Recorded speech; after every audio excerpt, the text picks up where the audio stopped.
Excellent.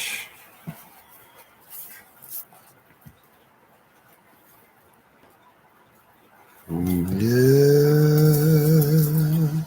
I will be reading from The Riders of the She by Kenneth C. Flint. And he has a whole bunch of these super folkish books. Love it. Okay, so my favorite. Plus, look at the design.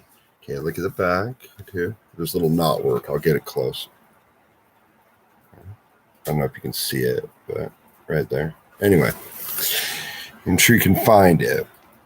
I'm going to read the back again, since I did not. Okay. Out of the mists, the Fomor came to enslave the Isle of Aya. A dread race of twisted men ruled by an inhuman lord, Balor of the evil eye.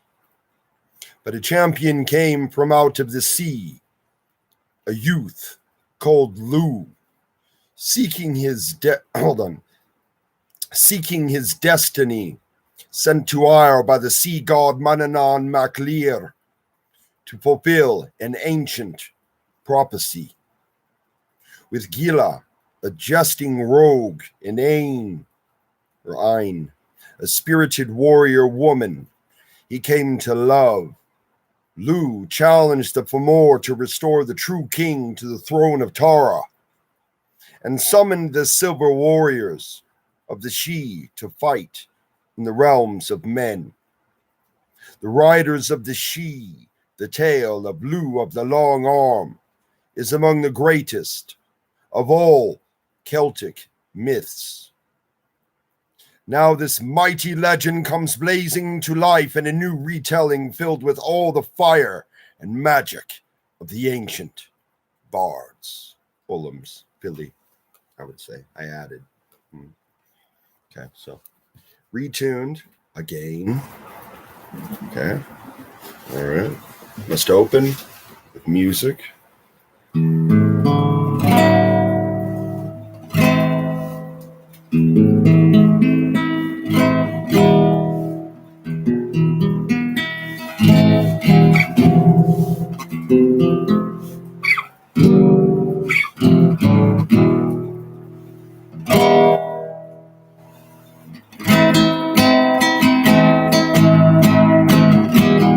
This is my legendary intro music. So just like visualize this guy riding around. Okay, let's see. Right there. Bam. Almost like locking eyes. You know what I mean? You're like, whoa. No.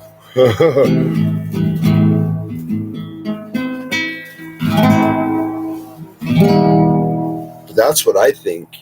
What if something happened? It was so intense that your soul fused with the sword. Whoa. And like spiritual energy turned to flame. Whoa. And it wouldn't harm your tribe. It would only harm if it was unjust.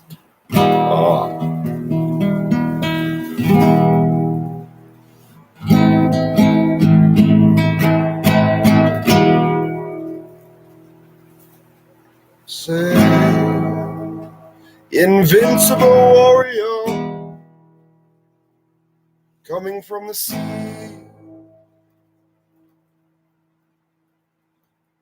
Some say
out her hand. She was a queen, they say.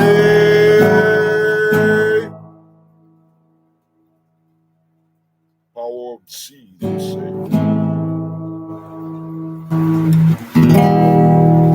Running on McLeod, they called on the trees. One way,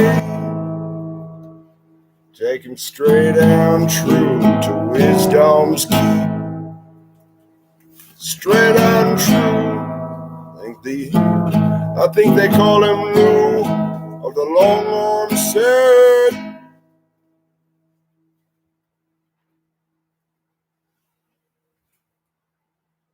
Heart on fire, my heart fire shut down my arm to the sword as it glowed.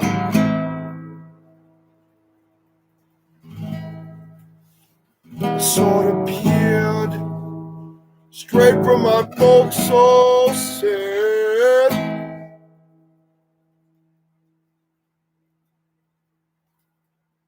was fighting with my soul light.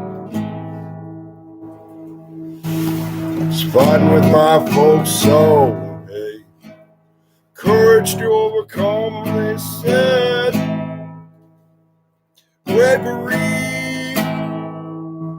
infused with harmony, so love of family and tribe is the core. Heart's flame set, shining on. Oh, one more on the deep, they say. One more on the way.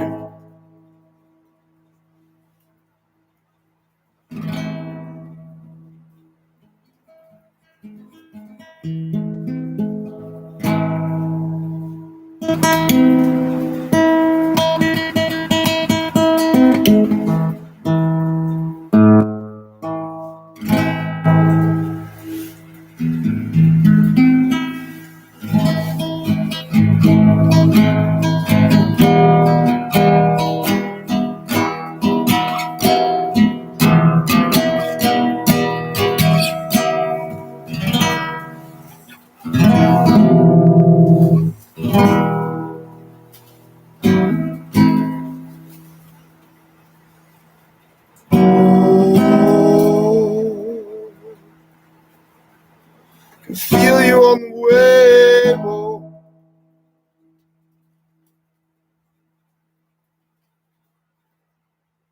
Wisdom's keep, they said. Wisdom's keep, they said.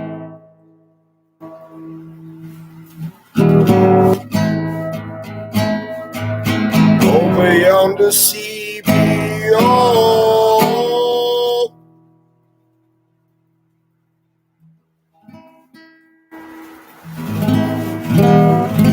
God of the sea, easy on the way. Oh. Spread on the water, say it. Spirit on the land, you know. Shining wheel, true heart of the forecastle, shining wheel, yeah. It's all I live for anyway. Nothing more to say. Oh, in the heart of winter's keep, where guys spring around the corner and it's coming fast. So easy on the way, baby, come on, say. Oh, won't you sway your hips side to side? That's what he said to his baby on the other side. Lovely as can be. lovely as can be. Oh, free. Oh, lay on the way. Don't you worry, my brother, she's out there anyway.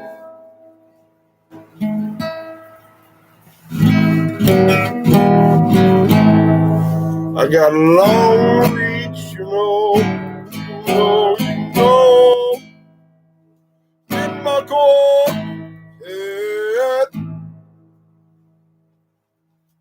The salmon of wisdom, you know. All you gotta do is look in your folks' soul. Oh, yeah.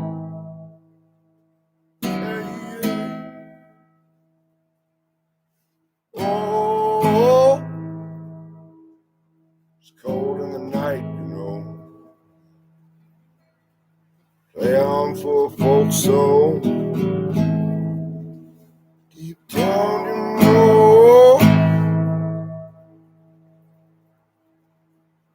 Freedom to say, rough as I am.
Come 1,000 miles for my love,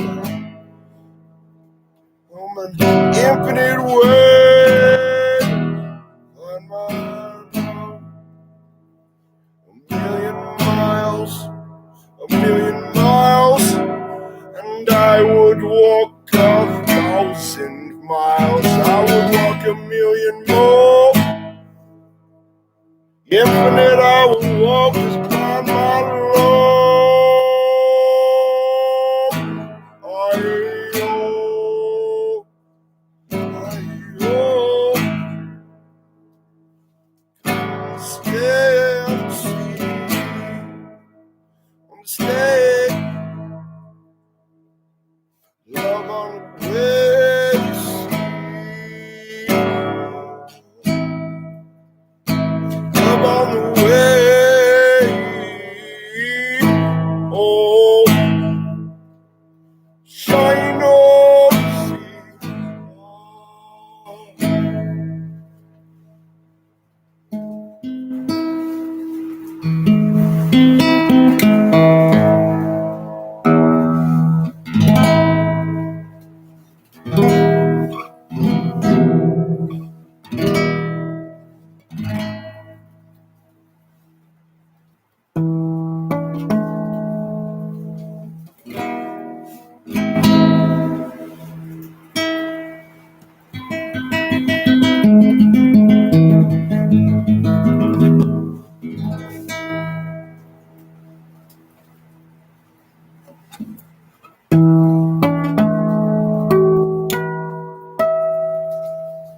And with that, we begin. It's my opener. Okay. Greetings. All right. Thank you for coming again. Oh, yes. Okay, I have a drink. I'm doing well. I'm maintaining. I'm reading. I'm focusing to not smoke. If I can make it past the first week, I'll be fine. First 3 days are most critical. You get the nicotine at a lower level and then eventually out. And that is the goal. Stronger, faster, smarter. That is the goal. All right. Rescuing myself. Rescue in the Fog, Chapter 2. This is a fun read. It's easy to read the way he writes it. Aloud, too, which is cool. Okay. Rescue in the Fog. Begin. The fortress on the cliff top burned brightly in the darkness, like a beacon, casting a red, shifting light across the sea and ships below. Men were visible in the red glow, moving on rope ladders, crude paths, and steps up and down the cliff face. Most were returning now from their work, climbing down from the shattered fortress and boarding the waiting ships. A gray-suited captain of the raiders, followed by a party of warriors, climbed onto the deck of the largest ship. He moved alone toward the stern where, masked by shadows, a figure waited. Like a ninja. I added that. Relatable. Connection? Web of Weird? Never read this, ever. It's all fresh. As I read this is the first time I've read it. Didn't preview it, nothing. Got it? Okay. It's more exciting for me that way.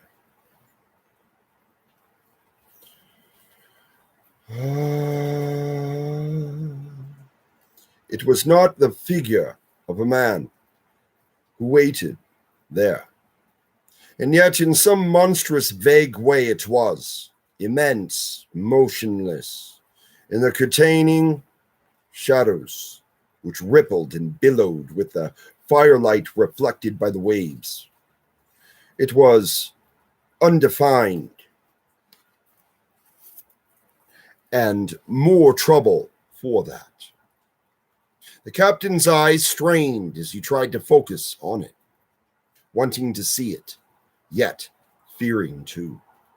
Finally, reluctantly, he addressed it. Balor! There was a long silence. Then slowly, the figure moved, shifted with an irritated moan like a great ancient beast prodded from its sleep.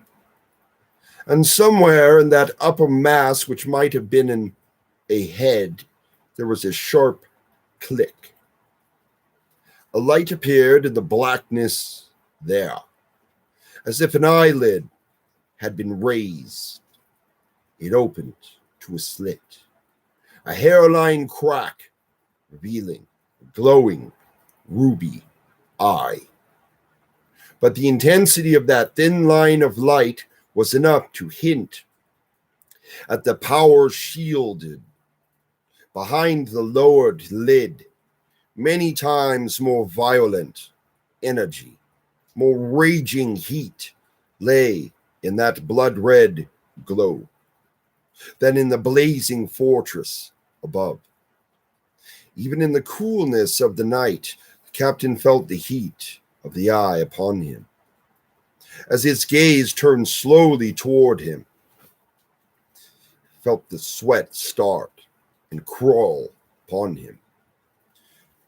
"You have a report, Captain," said a flat, sharp voice, like iron spearheads rattled against a shield. "Yes, Balor. We've searched the entire island and gathered every family living there. We found no light-haired child among them. We've searched the keep. It was empty, but there was signs of a boy had been living there." "What signs?" The voice snapped. "What signs?" Some clothing, some old toys, and this. He held up a fine harp, intricately carved and inlaid with ivory and gold. Red light flickered along its strings as he extended it toward the dark figure. A harp? The reply was a crash of sound. A great hand swept forward from the shadow with a curve that ripped the fragile instrument from the captain's hands and smashed it against the ship's bulwark.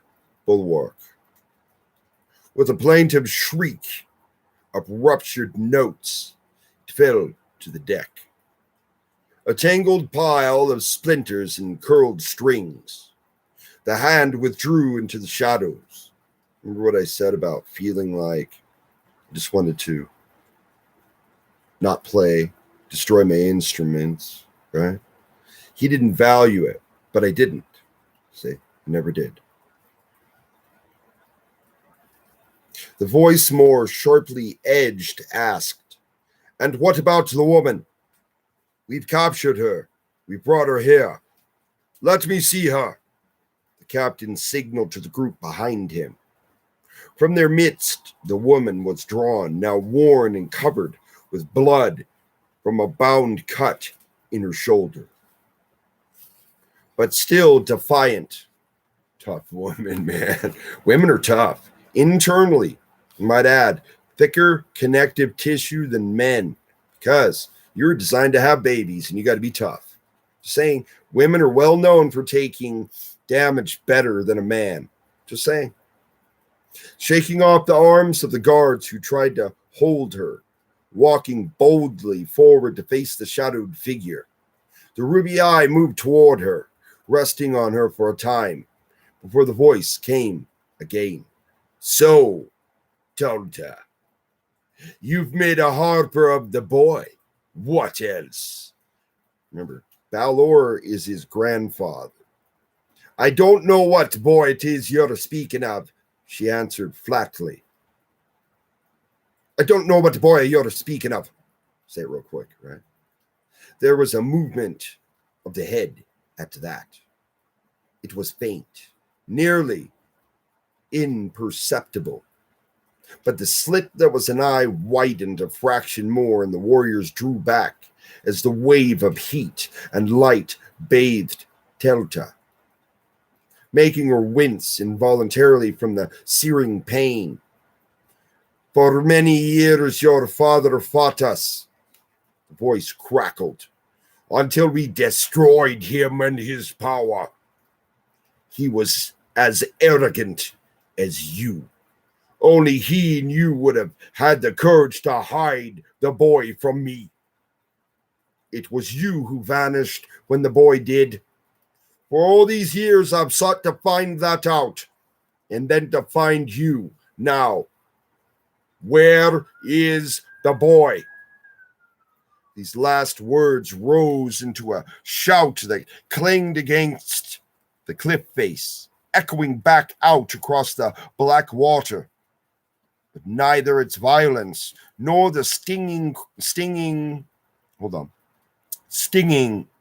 caress of the scorching red gaze could soften Talta's cold disdain. Tough chick, dude. Wow. She shook her head and answered him firmly, uncompromisingly. Old school. "Balor, your time is wasted here. Search and question as you like, but you'll learn of no boy. From any one of us." The heat and light were like a white, hot iron blade, probing toward her, threatening to bore into her. What did I say about abusing spiritual power? She tried to keep from turning her head away. Slowly, deliberately, the voice replied to her. "You and all those people you have here will pay for defying me. No more can we pay than we have already. she told her tormentor courageously. Remember? Courage of the heart to overcome fear. That's love. Overcoming fear, that's courage. During this exchange, another soldier had climbed to the ship's deck. Now he moved toward the group in the stern. "Commander," called timidly. The slit narrowed again. The eyes slowly shifted away to the newcomer. Telta felt the heat subside and breathed deeply in relief, for the burning light had brought her near to collapse. "Commander," the soldier went on, a bit hesitantly, "some of our men have reported that they saw a small boat headed away from the island during the fight." Oh, they're onto it. "During the fight?" Anger and indignation combined in his frigid voice. That means tension. "And why wasn't it reported that the men were engaged in the battle in the fortress? The boat seemed unimportant." "Put them to death." Wow. Valor don't play. The shadowed figure interrupted, condemning them in a mechanical tone. "What was the course of this small boat? East, Commander." Valor's attention and the eyes swung back to Tolta. "Tell us, where is your harper going now?" "There is nothing more than I'll be telling you," she answered with finality. "Then, woman, there is nothing more that we can do with you," he replied. From behind her, the warriors stepped forward, seizing her arms. And from the shadows, the figure moved toward her, bringing the darkness forward to cover her. As darkness receded from the ocean, the first light of the rising sun made a glowing whiteness of the dense fog blanketing the waves. It seemed to hang solidly, unmoving, like a wall that even the breezes could not stir. Then, deep within it, some movement became visible. Something pushed forward through the gray-white shroud, driving it back and up in lazy spirals. Spiral up, spiral down. Remember? Circle all around, then ground. Furrowing through the fog like a sharp plow. It was the small boat, still carrying its lone occupant, steadily toward the east. Within it, huddled against the sea dawn cold, Lou stared out dully at the encircling void. Inside the heavy bank of fog, which seemed to cut him off from everything, and even smothered light and sound. He had little to keep him company. There were only tiny things, the creaking boat, the constant gurgle of sea under the prow, the throb on this sore jaw from getting punched, remember? And they were only irritants, reminders of how truly alone he was. Fully relate to this. That's kind of what I went through, when I was younger, same age. He tried at first to turn the boat and rejoin those in the fortress, if only to die with them. The tiny vessel had somehow defeated his attempts. He'd battered at it until his hands had ached, screamed his frustration at it until he'd grown hoarse. It had ignored him, running placidly, stubbornly on before the constant western wind. Finally, he'd given up and sunk down in exhaustion and defeat. Let the damned thing take him where it wanted. He didn't care. What was there left him anymore? Yeah. That's how I felt. Absolutely. But I made it back, and that's the point. This was a rite of passage. He had to face it by himself. Certainly, everything he thought of as real and valuable was gone. Only a bewildering assortment of questions remained. They haunted him through the empty night. But he had no answers. He had nothing. Not even his own identity. Wow. This goes to the core of all this folkish stuff I've been talking about. Your identity, your tribal identity, right? That is huge. He had nothing, not even his own identity. Wow. Yeah. And if I didn't have folk culture, I might not have made it. I do mean that. Really.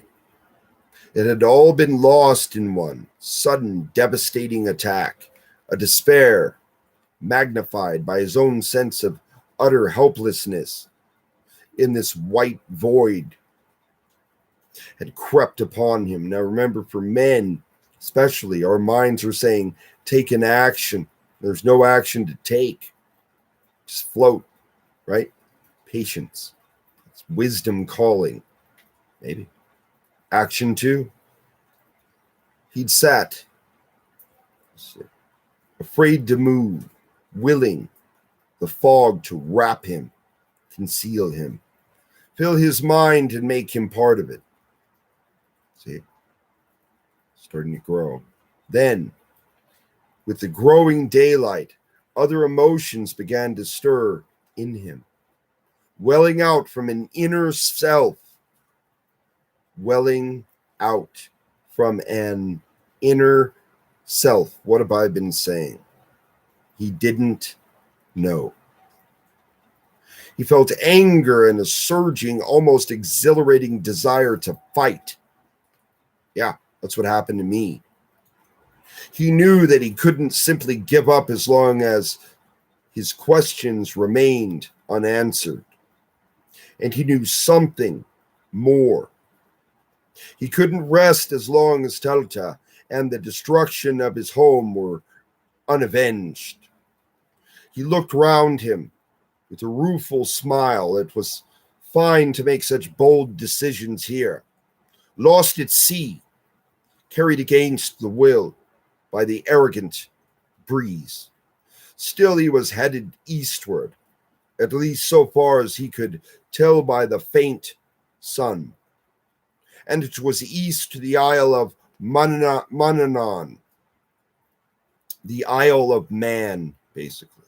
The Isle of Manannan, right? That Terta had told him he must go. Now, I'm going to comment because I have an intuition. So I looked up vulva, etymology. And on the Etym Online, as a noun, it is spelled with a U, and they use the Latin overwrite. The original was vulva with an O. What's up with that? Catch what I'm saying? All medical terminology. Overwrite. Also, the more ancient, that's how it's described. Vulva. What do you think I put? VOLVA. And now, the vowels are ancient, right? Oh, you hear that? So you would say it like vulva. See how that resonates? Right? Oh, so you've got oh, oh, got it? That's why it's so resonant. Vulva versus vulva. Where's the resonance? Gets cut off. BobCat noticed that. So that I would mention it. Not minor, I might add, in my opinion. of an overwrite. 14th century. Huh.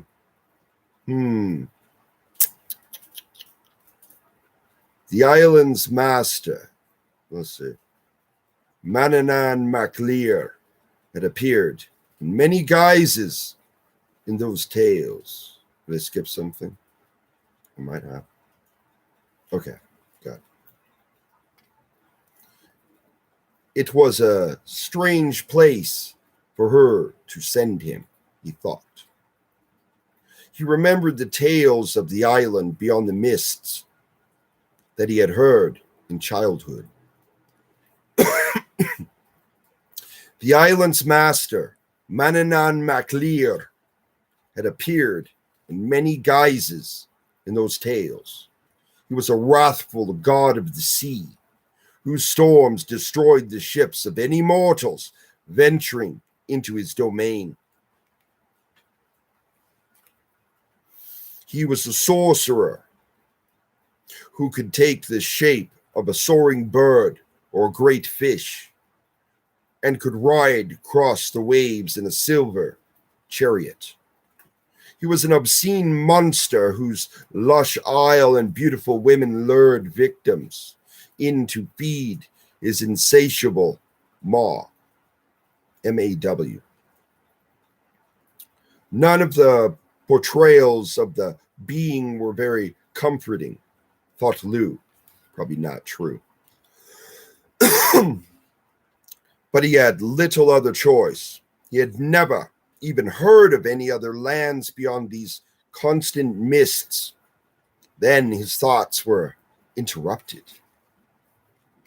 Far out in the fog ahead, something broke the water with a brief swooshing noise. Drink. Hail. Hail, folk culture, baby, yeah. All right.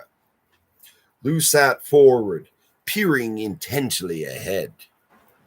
The rising sun had lit the fog, but not torn through it. No, no. Pull forward the laptop. Then I have to be so loud. Get closer.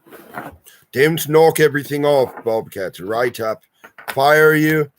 Yes, from the internet. Officially. I'm like, really? No. I have to focus. There we go. A swooshing noise. That's where we were. Lou sat forward, peering intently ahead. The rising sun had lit the fog, but not torn through it. He might as well have had been staring at a gray blanket hung before his eyes. A dim shape, a streak of shadow, whisked through the fog. Far off to the right. He only caught the movement in the corner of his eye and jerked his gaze round toward it. There was nothing there. It was a fish, he told himself. The fish were jumping out of there and rising to the dawn light behind him and closer to the boat. A vague, dark mound rose upward from the sea. The faint splash of it reached Lou, and he jerked about again, but it sank swiftly as he moved, leaving only a ripple in the easy swells.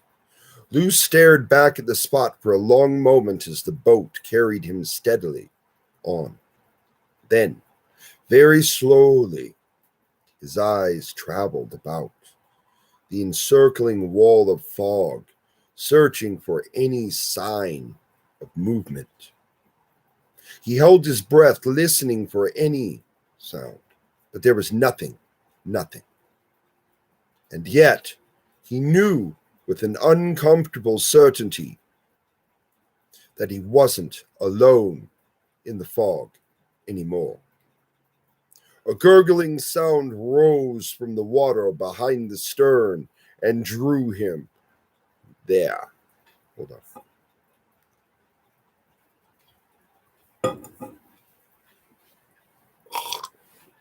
Not quite. I tried. didn't work. I'm like trying to do sound effects. Okay, focus. I'm fired. Told you. Pull my focus.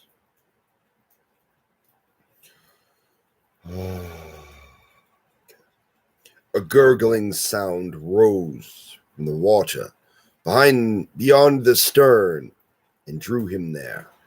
He caught a glimpse of a smooth hump slipping way under the waves of the boat. He moved about the boat, searching the waters close by for movements. Then he stopped. He felt the hull vibrate very slightly as something brushed the keel. It was passing directly underneath. He climbed quickly into the bow, into the bow, and looked down into the water there. You could see a shape, he thought. An undefined mass of shadow moving out from under the bow, I keep doing that, under the bow of the slowly cruising boat. A great salmon, perhaps, or a dolphin investigating him. He leaned over further, peering down at the object, his head only an arm's length above the water. The sea below, his face suddenly exploded upward. A form shot from the water in an eruption of spray. Throwing Lou backward, he fell heavily into the bottom of the boat, staring upward at the thing which rose from the water to loom over him. It was a monstrous thing, much like a horse, with a barrel body, long legs, and a flat head set on a long neck. But it was like a thing long drowned, its coat a slimy green-black, its mane like thick seaweed, washing about the muscled shoulders in wild, tangled waves. And it was webbed, clawed hands, not hooves, which pawed the air at the end of the thin legs. It had reared up in the water as a horse would, towering over the tiny boat from projecting bumps atop a large horse's muzzle. Lidless, yellow eyes were fixed on Lou. Momentarily paralyzed with terror, the boy watched the thing rise up until only its hindquarters were still submerged. Then it dove forward, striking at Lou with both legs. At that, the boy came back to life. He threw himself sideways as the sharp claws of the 4 feet drove deeply into the wood planks, tearing up splinters as they dragged back. The massive head swooped down, jaws dropping open to reveal rows of shark-like pointed teeth. The ripping tools of a flesh-eater. Lou grasped one of the boat's light oars and swung out at the head. It darted back, but his blow struck one of the slender legs. The beast gave a shrill neigh of pain and slid back under the waves. As Lou climbed up, he was knocked forward by a sharp blow against his back. He rolled again, bringing up the oar in defense as another monstrous head darted in at him. He knocked it aside with a swipe of the oar, but this beast was more persistent. It struck again, the head moving swiftly, sinuously on the long neck like a snake. Lou was barely able to avoid the lunges. He managed to hit it solidly several times, finally forcing it to retreat. But even as it did, another attacked. Lou was forced to swing about again. The battle continued for long, agonizing moments. The beasts attacked one by one, each from different sides. keeping Lou always off balance and never able to rest.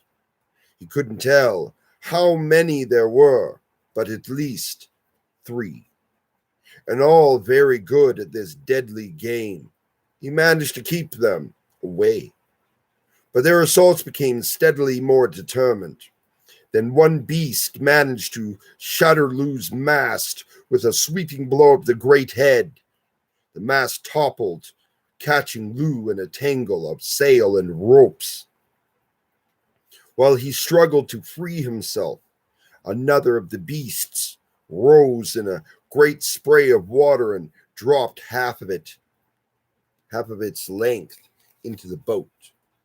Its weight heeled that's HEELED, heeled the tiny vessel over the water, and water began to spill over the side. Take a breath. Okay. The head came down at Lou, jaws snapping at it as he rolled back and forth desperately. He swung out with the oar, but the beast caught it and snapped the end off with its teeth. It's getting vicious. The head lifted and then dove in on him again. Jaws wide to grasp the now defenseless boy. Lou thrust upward with the stub of the oar, thrusting it lengthwise into the open mouth. It acted as a bit, jamming into the back of the jaws and locking them open. The enraged monster threw its head back and forth violently. Unable to shake the stub free, it retreated, sliding out of the boat. The little vessel, now half full of water, lifted sluggishly. Lou untangled himself and rose onto his knees. In the fog, three forms appeared, moving in on him from 3 sides. He knew they were coming together to finish him this time. The largest of them glided to the boat and lifted its head above Lou, ready to strike. "Who are you to be wrecking my boat?" Lou shouted angrily. "I've done nothing to you. Now clear off, you slimy bastard." Sounds like me when I get angry. He lifted his fist, prepared to punch the thing in the center of its wide, soft-looking nose. The start of their uneven battle was interrupted by a loud and rhythmic splashing sound arising in the fog. Beyond the monster, Lou saw a large shape rush in toward them. But not another one of them, he thought.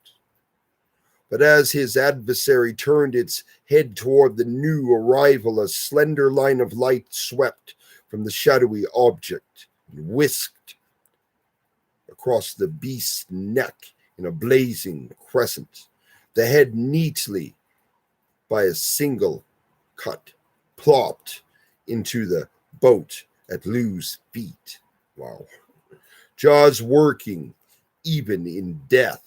The headless carcass spewing a rancid yellow ooze from severed neck arteries, collapsed into the water.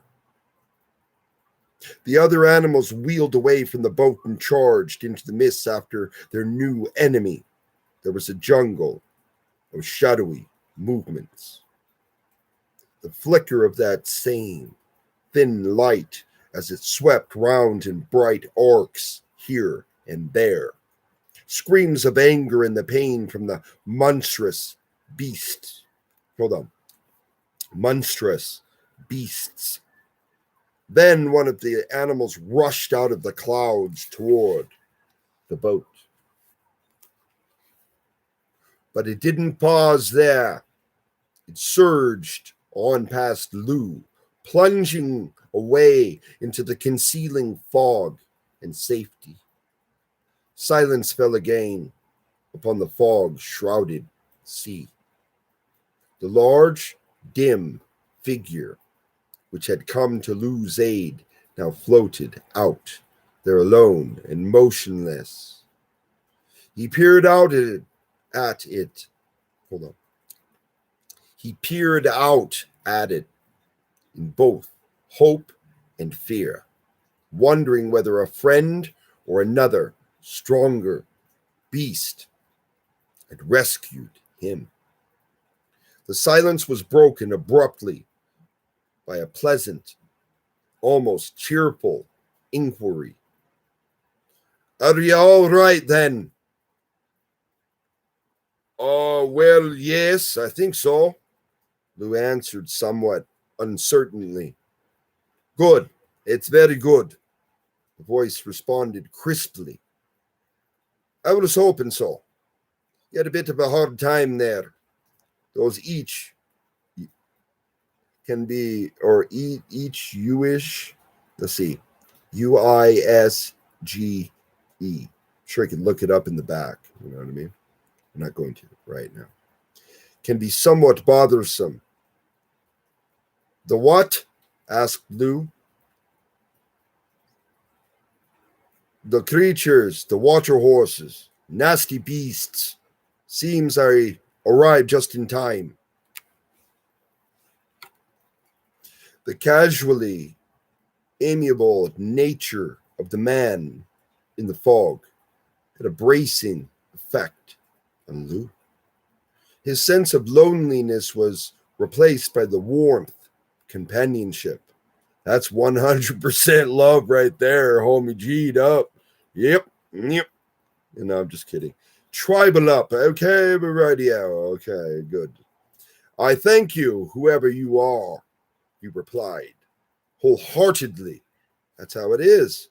What did I say? 100% love for your people all the way, but they have to be true. Must be. No trouble at all. Not at all, the voice assured him. I enjoyed it immensely. But what about you? Could you use any help? See, he likes to fight. He likes to battle. Remember, that was his response before she knocked him out. My mast is gone, Lou told him. I'll need some help to get anywhere from here. Well, I can give you a tow easily enough. Where is it you're bound? I think I was headed for a place called Mananan's Isle. At least, that's where I meant to go. Oh, of course. It's very near here. Look here. Just tie this on, will ya? Near the bow, somewhere would be fine. A coil of rope arced through the intervening fog and fell into the boat. Lou obediently tied it to a cleat at his bow. Already, he called back. At once the shadowy vessel moved ahead, making a curious, rhythmic, splashing noise. Splashing noise. Like the oars of rowers striking the water, the rope came taut, and with an initial jerk, the little boat began to cut briskly through the waves. It wasn't long before the fog started to thin. The change came abruptly, and they were suddenly out of it, pulling away from its last clinging tendrils into an open sea. As the fog disappeared, Lou got his first clear look at the man and the vessel which had come to his rescue. The man was smiling pleasantly at him. He seemed all right. What set young Lou somewhat aback was the fact that the man was standing in the back of a great chariot of war, which a team of white horses was pulling across the surface of the sea at a brisk trot. Now remember, that's silver chariot. And that is the end of chapter 2. Next chapter is Menonan's Isle. And so, let's see. Chapter 3. Usually I just do one chapter at a time so that my voice sounds better. Unless I'm really charged, it's been a long day. But let's see how many pages we got here. 1. Ooh, okay, not too much. All right, I'll do it. It's not long. But have a drink. Hail! Now, before that, I'm going to have a short musical interlude before I start chapter 3. I've got like 3 different beverages. I've got this blue machine, right? Vitamins. If you're like, you just drink out of it, dude, look at the size of my hand. Can easily reach around that. Okay, just saying.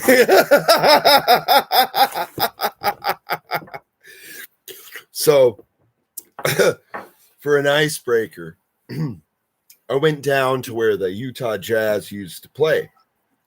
And they have like handprints of John Stockton, right? Karl Malone. But I went up to John Stockton's handprint, right? He's 6'2". He wasn't that tall. But my hand was as big as his. So I was like, oh. And that's not the first time I noticed that. We're talking somebody much taller than me, and my hand is still bigger than theirs. Or longer. Just saying.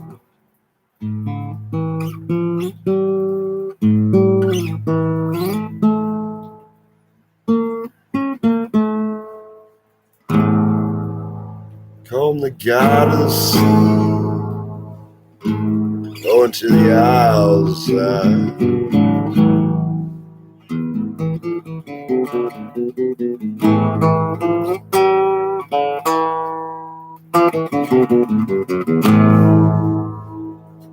Manon McLeod, god of the sea, riding on a silver chariot.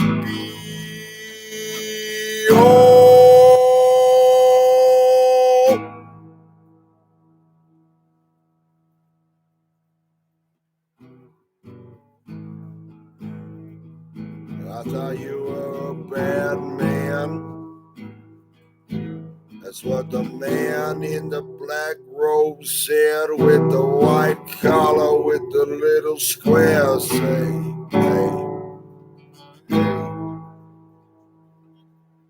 Well, I don't think there is any St. Patrick in the old stories anyway, say.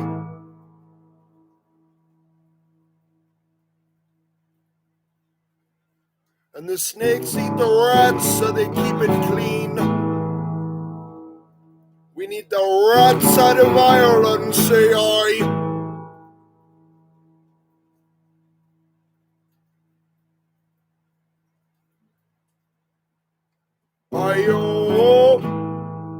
Isle of Manannan, Isle of Man, sacred ground. Io. Grandfather,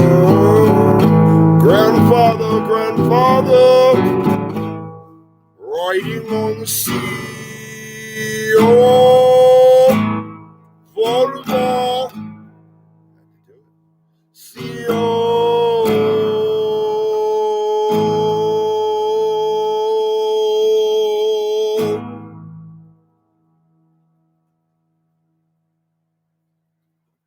see the sail by the field. Notice Lou used his intuition. He knew inherently to trust that man. Huh? after coming out of the danger he did. That's why intuition is very important, often discounted, but is the primal alpha. Why? What is the sea? What is the ocean? It is a representation of emotion.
It's a long way on a treacherous sea. It's a long way on Grandfather B. Oh, can feel you on the wave, you know. Even though I'm surrounded and attacked on all sides. Brave on the wave, so courage under fire. Grandfather riding on the wave, on the wave, on the wave, rough as I am. Ripples and reflections, see. Oh.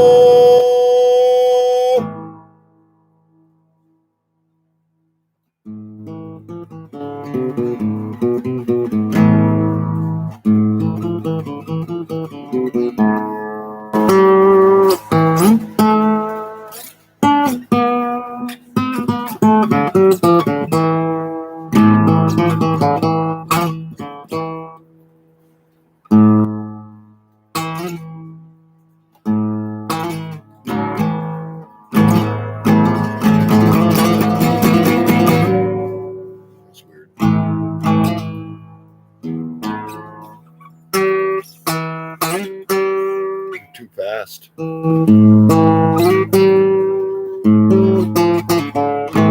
Chaos. Wow. Feel the weird energy. Swear, as I'm reading these books, it's just weird, man. It's trippy. Too many synchronicities to ignore.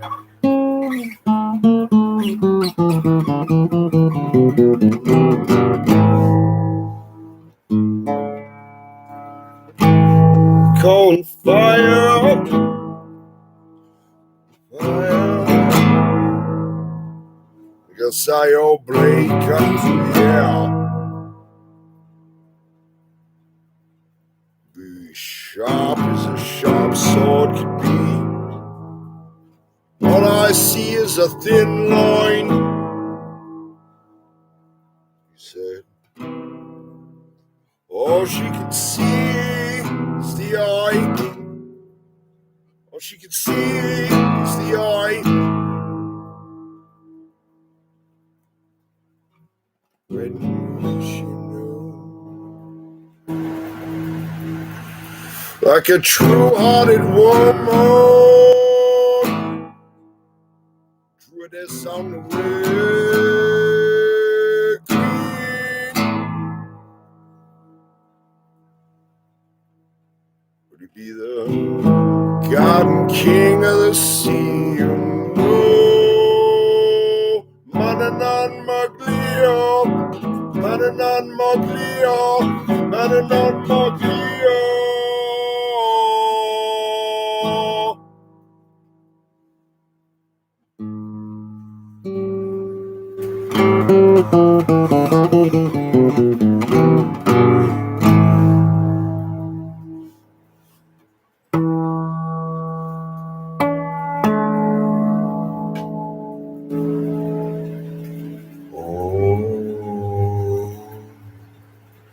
Oh,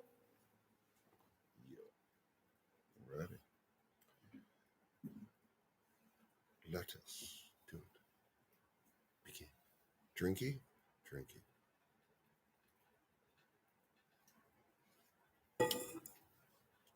Alrighty. Always take a deep breath.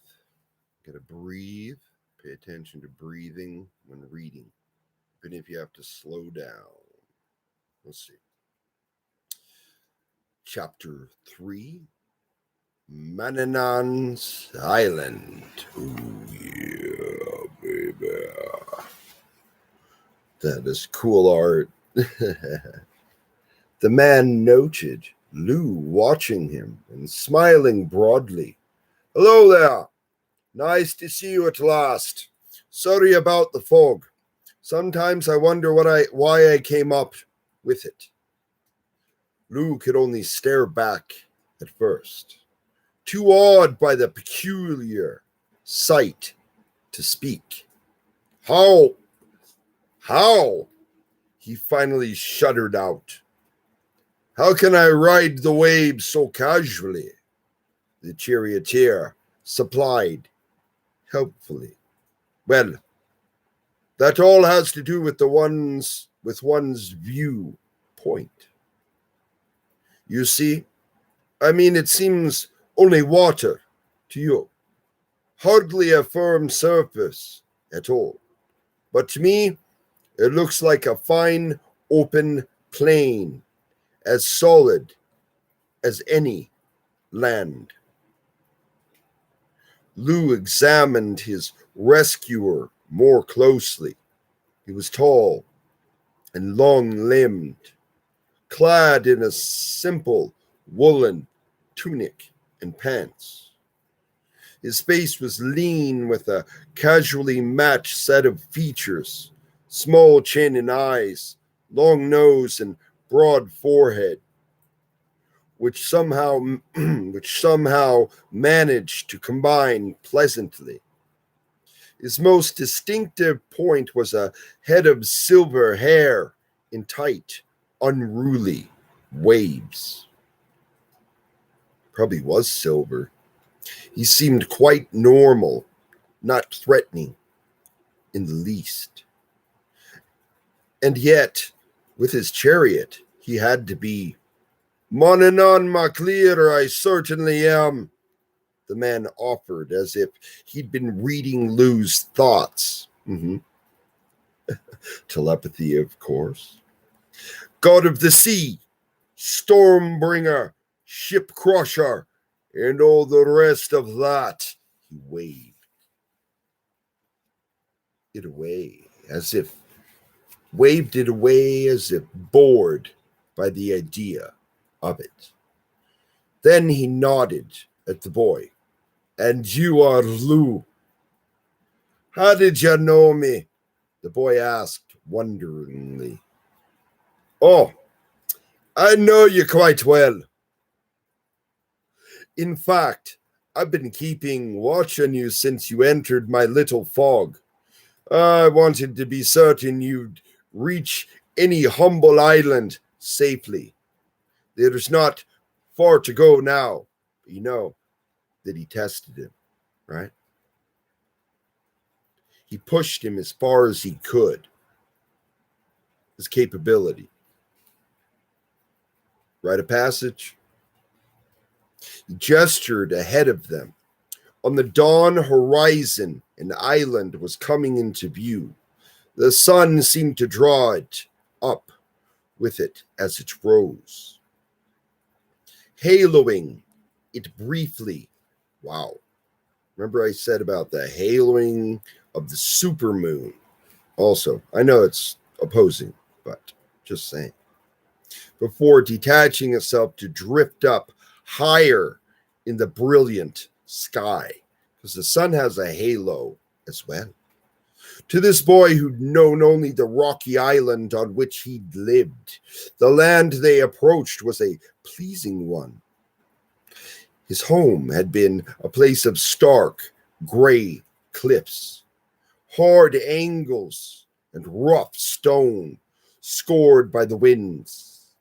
Here, everything seemed soft with green, meadows rising gently inland to forested hills hung with a curtain of mist. Mananan towed the little boat in past a sheltering, crooked arm of land. A wide beach came into view, and Lou realized that a large crowd of people filled it. Their bright clothing made a shifting pattern against the gray-white sands.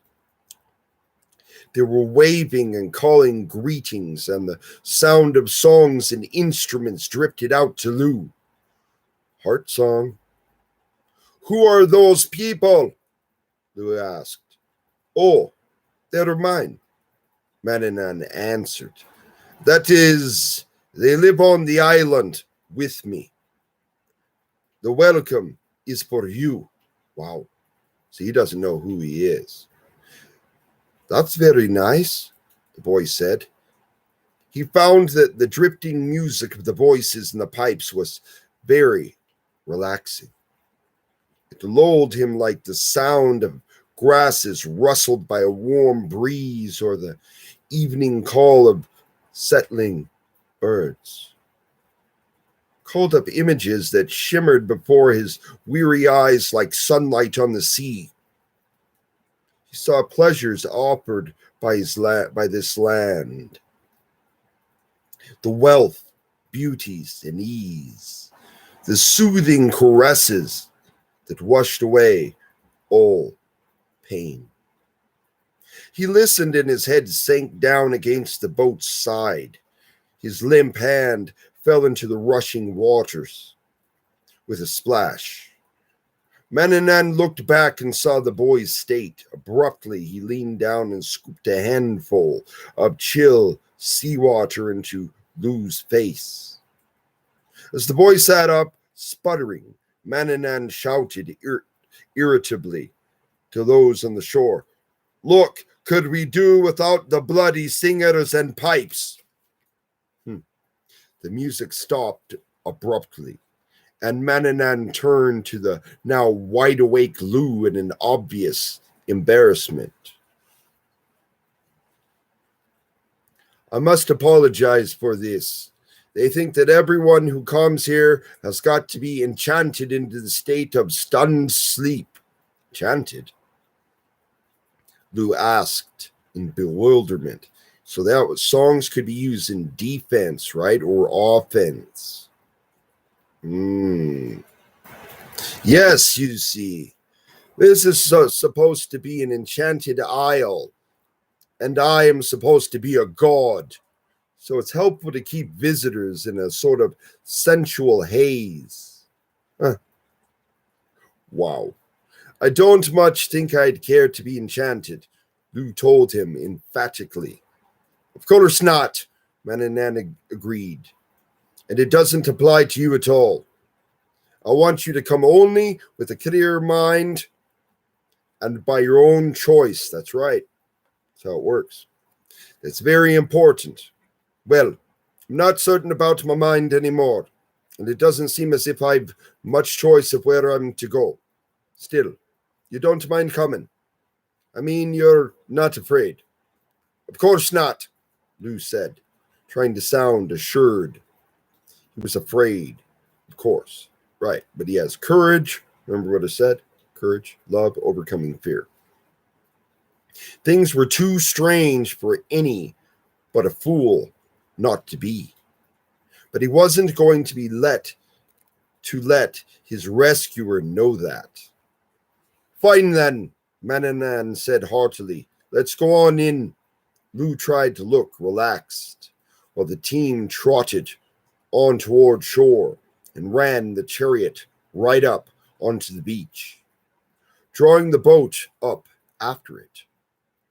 As soon as it was beached, the people moved in round it. Hands helped him to climb out, and he was instantly surrounded by the welcoming crowd. His initial impression of them was somewhat confused. They moved about him so constantly. They were a handsome people, tall and slender and fine-featured, most with light eyes and glowing pale skin, like me. Lou was particularly aware of the women. He could hardly help but be. Oh my God. They moved in very close about him, smiling boldly at him, caressing his cheek, teasing him with their perfumes. Oh my God. They wove sensations round him like a living web of weird, whirling about him in their flowing garments of bright hues, floating with the grace of frost-painted autumn leaves, swirling like a sun-gilded morning mist. Or thought Lou, were they the mist itself? Not really beings at all, but conjured and shaped by his sorcerer to beguile him in spite of all the assurances. Get back, Mananan commanded impatiently. He strode through the crowd to Lou, and they fell back obediently. That's because Lou is royal. Can't you see the lad's worn out, he said. Someone give him a drink. A flask was immediately passed to Lou. Driven by a raging thirst, he lifted it at once and drank deeply. It was a pleasant surprise. The liquid wasn't water, but something clearer and sweeter than anything he'd ever had. Mead. It washed through his entire system at once, carrying away the thirst, the aches, and the anxiety. Medicine. Sorry again, Mananan murmured to him. My people are very open and very spontaneous. He threw a critical look about at them. But I think this lot's overdoing it just a bit. It's fine. It's marvelous, Lou assured him merrily. I've never seen women so beautiful. He grinned broadly and then waved happily. He felt suddenly flushed and exhilarated, ready for anything. I don't know what motivates men at all. Mananan beamed with satisfaction. So everything's fine, is it? Then come on with me. He moved to the chariot, Lou following, paused, there to pull a sheathed longsword from a holder in the car. The sheath and hilt were bound with delicate and complex metal work, set with many jewels, and Lou eyed it with admiration. I don't want to neglect this, Mananan said. It saved your life today. That's what I saw flashing in the fog, said Lou. It must be a fine weapon for its blade to gleam in the faint light. It's a remarkable weapon. It's called the Answerer. He leaned close to Lou and spoke in a more confidential way. But it's not really mine, you know. I suppose I shouldn't even be using it. He looked round guiltily, as if someone were eavesdropping, then smiled. But I like to sneak it out now and then for a bit of fun. I think it enjoys the action as much as I do, enchanted weapon. It can get dreadfully boring laying about here. He pulled erect, then his voice briskly assumed its normal tones. Hold on. Now let me show you where I live, he said, throwing a long arm about the boy. I like his use of that. A little sneaky. He led Lou along, and the boy went willingly, looking about him with eager curiosity. The rest of the crowd followed them. Beyond the beach and through a line of trees, the meadows opened up. They were thick with grass, so lush, so soft, Lou thought. Smooth, gentle swells and radiant and fragrant and soft, like the women. Everything was soft here. In fact, it was so soft that he seemed to be having growing difficulty in focusing on it. He realized that there was a large structure ahead of him. It was difficult for him to define its exact form because it was difficult to separate what was building from what was part of the surrounding landscape. Yeah, like the Hobbit hole. It grew out of a low hill as if it was a part of it. And she meaning hill, right?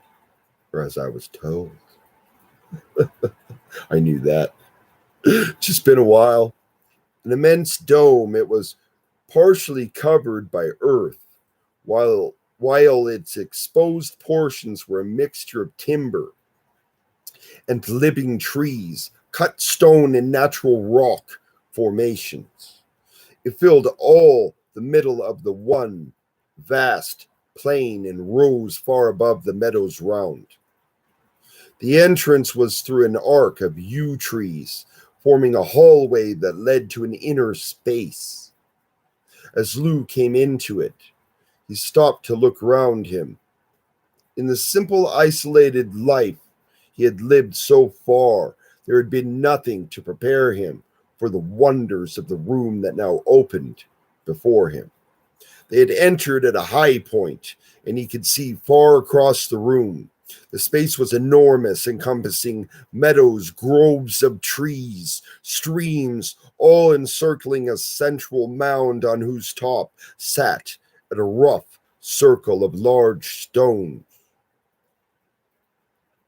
In some particular way that Lou couldn't focus upon in his hazy state, the space seemed much larger inside than out, like the TARDIS, Doctor Who. It was almost a separate world of its own.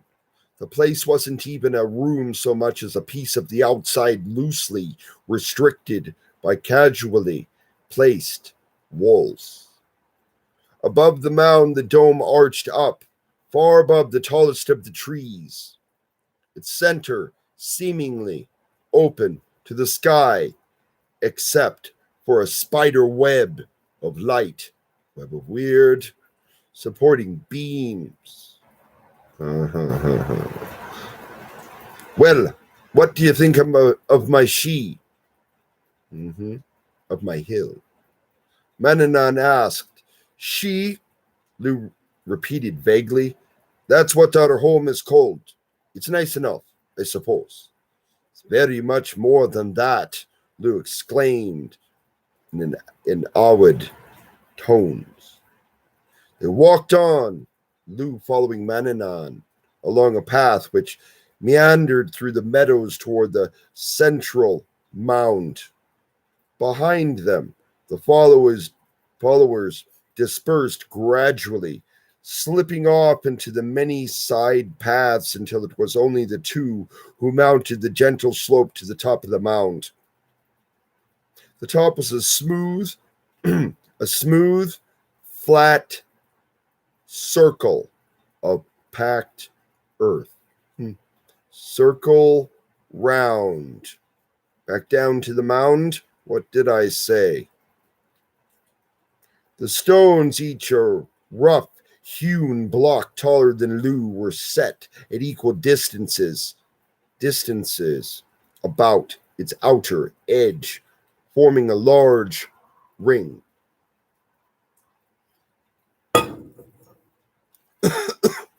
Pardon me. Oh, yeah. They stepped into the ring, and Lou stopped, still staring about him, wide-eyed. It was all so much his senses couldn't encompass it. Mananan stood watching him carefully. Lou's wandering gaze came to rest on the objects that occupied the middle of the ring. At its exact center was another stone. Now, I might add, during our drum circles, we would always have something we would put in the center, usually incense, fire, offerings. But we couldn't have an open pit in the park, so we just put like incense, right? Sage, something. And we would bless our circle. And it was sacred. You see the earth reacting to your music? Yeah. That's what I'm saying. Smaller and more smooth with a rounded, with a rounded top. I heard an interruption. In a triangle about it, the other objects were set. One seemed only a low square block of stone with a flat top. Next was a vast cauldron of black iron that sat upon a fire from the odor which drifted from it. Sat upon a fire, upon a flame. Heart's flame. Lou decided that some marvelous food must be cooking there. The last object was a second cauldron, smaller than the first, much cruder and seeming much out of place. Whatever filled it was boiling angrily, the bubbling sound loud in the surrounding quiet. But there was something very odd about it. Lou stared, irritated that his mind had suddenly grown so muddled. Then, with a start of surprise, he realized what was wrong. The boiling cauldron had no fire beneath it. Enchanted item. Curious, he started forward, aware of a great weariness dragging at his legs. Not too close to that now, lad, Mananan said warningly. Lou stopped. Even as at his considerable distance from the cauldron, he could feel the heat that radiated from it. How can it be boiling without any flame? He asked. You see that pole? I.O., principal? Mananan asked. Lou did see it now. A slim length of dull gray metal was suspended from a support above the cauldron, one end immersed in the liquid which foamed up whitely about it. Well, there's a spearhead fixed to that with an energy so great that the liquid in the cauldron barely manages to keep it cool enough for us to come close. Its slightest touch is deadly, and only a warrior with the proper power can wield it. Ooh. He shook his head. It's a most amazing thing, he said, with a touch of awe. But I've never really understood it myself. Never understood it, Lou said, surprised. What do you mean? It's yours, isn't it? Seeing the boy's point, Mananan tried to explain. Well, it's not mine, you see. I mean, not really mine. It's only in my care. Like the other things, like this. He held up the sword called the Ansara, then walked to the low square block, laying the weapon carefully on its top. He turned back to Lou, gesturing at the other objects. All these things are really extraordinary. That large cauldron there, for instance, can never be emptied. Never? And its food can restore the power and energy to whomever eats it. Eats, no matter how weak. His voice was filled with pride now as he described his charges. Like a father with his children, he walked to the rounded stone and patted its top lovingly. And this is the Lia Fail, the stone of truth. It never lies. It talks, said Lou in a thick, bemused way. In a manner of speaking. To say it, well, moans would be more accurate. He moved back to Lou. All of them are waiting here until the time comes when they'll be needed. Until then, I'm their guardian.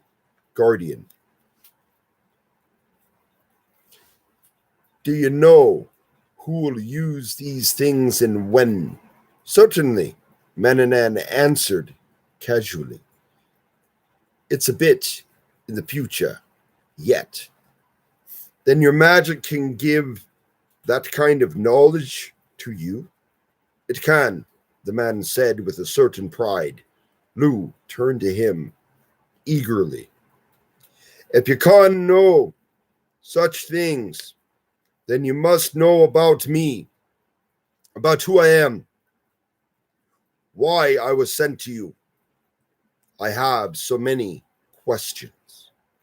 Of course you do. The tall man agreed pleasantly, moving close to Lou. But you're very tired now. And as he spoke, Lou realized that he was. It had been growing like a weight upon him since he'd arrived, since he'd had that drink. Now, everything round him was blurring, and a glow seemed to rise, blossom out from the sunlit trees and meadows about him, joined together in one golden haze and envelop him. Even the smiling face of Mananan, so near him, was dimming, fading into the mist. You rest now, Mananan said quietly. Rest, and we'll talk later. Lou fought against it. He didn't want to rest. He wanted to ask questions. He wanted answers. Mananan, help me, he pleaded. The long arm fell about his shoulders again. The face was only a pale moon above the clouds. The voice was a lulling sound from far away. I'll help you, lad. Now rest. Just rest. A fluttering alarm struggled upward like a wounded bird into his failing consciousness. Had Mananan lied to him? Yeah, I know that feels. Had it really all been just a trap which had finally closed on him? Yeah, this is my life. He had no will left to fight it. He surrendered and let himself slip into the welcoming darkness. The figure swooped forward, the immense head coming out of the shadows. The eye clicked open. No slit now, but a line, a narrow beam of energy that struck the captain. At once, he was a torch, a pillar of intense fire that licked out at those around him. He had not even time to scream. His open mouth disappeared in the fire that crackled over him, shriveled and curled him into a blackened, smoldering slug upon the floor. Wow. The acrid scent of burnt flesh and hair was heavy in the air. The closed room, now filled with smoke, but immediately a humming sound arose somewhere beyond the walls, and a light breeze arose, pulling up the smoke through the vents in the high ceiling. The other officers reformed, leaving a wide space round the pile. None of them dared to glance at it, to look away from Balor. The eye was a slit again, its destructive energy penned. But the voice crackled like the flames, scorching them once more with its words. I hope no other of our officers will hesitate to enter the bank of fog in this search. I want that boat found. Commander, another of the captains ventured. Another of the captains ventured. That band of fog that lies always about Mananan's Isle is deadly. We've lost 2 ships already in the search. If the boy entered, he is likely dead by now. He may be dead, but there can't be any chances taken here. Warn every Fomor garrison to keep alert for him. I must be informed of any development, no matter how vague, and double all sea patrols, even round Mananan's Island. Even there, that troublesome sorcerer wouldn't dare to interfere with us. Stay outside the fog if you wish, but keep up the search as long as I command it. Commander, why is this lone boy so important? A captain asked courageously, daring his leader's wrath. It's not necessary for you to know the reasons, came the dark reply. But all of you should know that failure to find this lone boy may mean the destruction of us all. The men shifted uneasily at that. They sensed something in Balor's tones that they had never sensed before. He was afraid. The massive figure settled back heavily into his shadowed corner of the room. But even in the darkness, the hard red glow was visible behind the lowered lid. And that is the end of chapter 3. Made it. Yay! Success. Goal achieved. Woo! 3 chapters. All right. This is some work. Effort.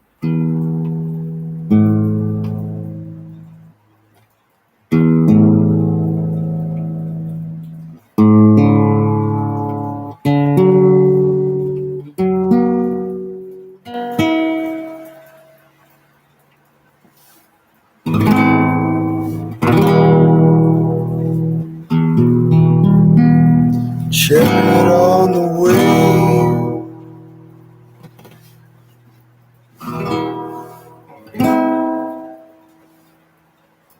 Yeah, you wonder where the eye of Sauron came from. Well, that might have come from Balor's side. Like a stone like a stove, straight through the eye, like a stone.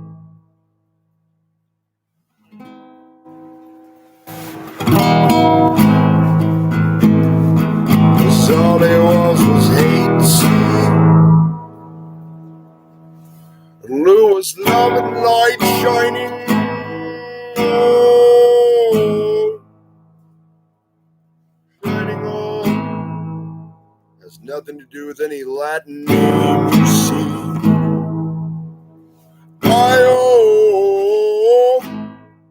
I don't need no Latin override. Here, I take it personal.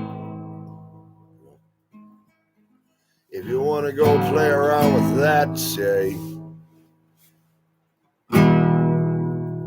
then I'm not your man. If you shine with the light of my people, hey, yeah. Oh,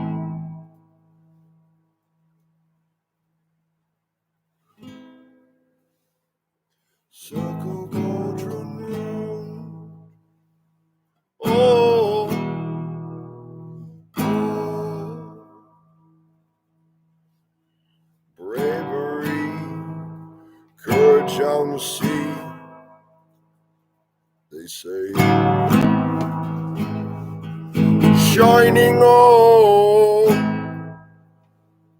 Well, if you look up the definition for my name, Robert means one with bright fame. I don't need the fame, or the shine with the light of a folk soul. 'Cause may I be frank, yes I am. Free man speaking, you said. It's on the middle of the road, baby. Come on home, we're going. Now speak freely.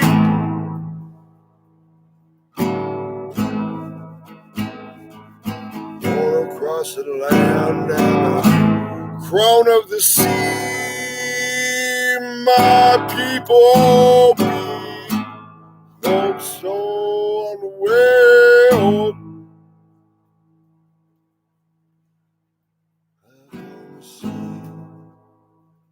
Up on the sea, you know.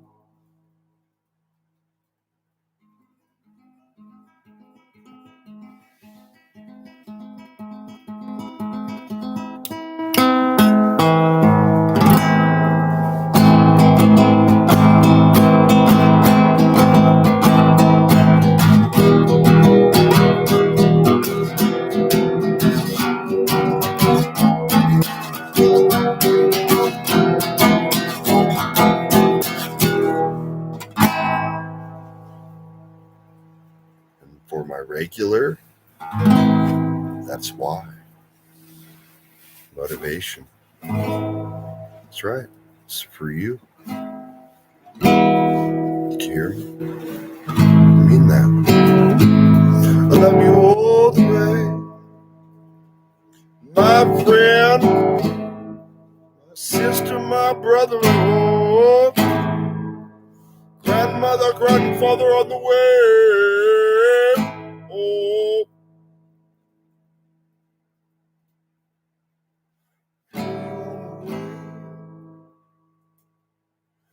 darker than night, I know. Would you light my heart with the light of a folk soul? Fall away. And I mean that all the way home. All the way home to see. Mananan Macleo. Oh, drew this on the way. Enchanted by the sea. Oh,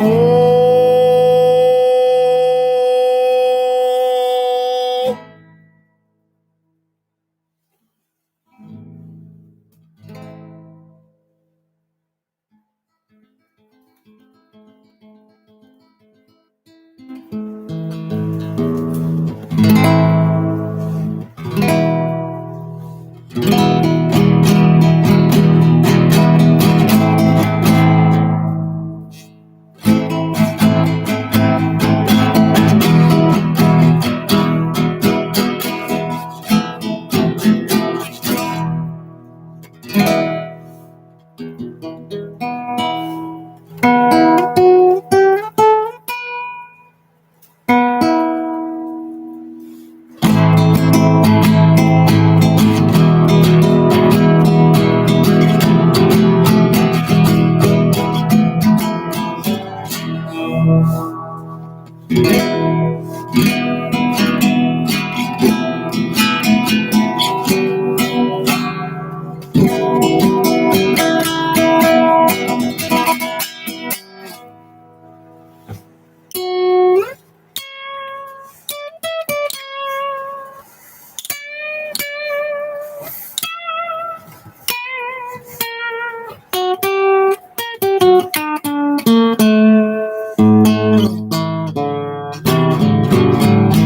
will endure for my people.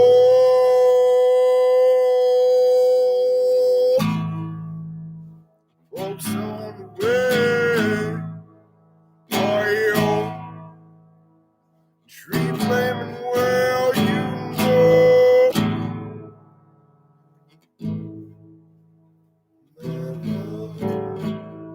Feel you on the wind, hey.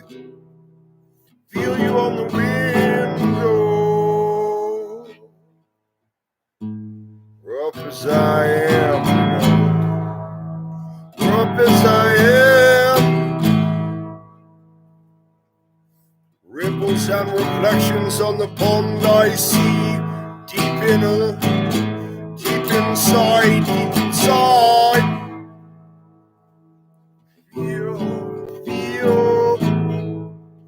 Feel, folk soul rhythm.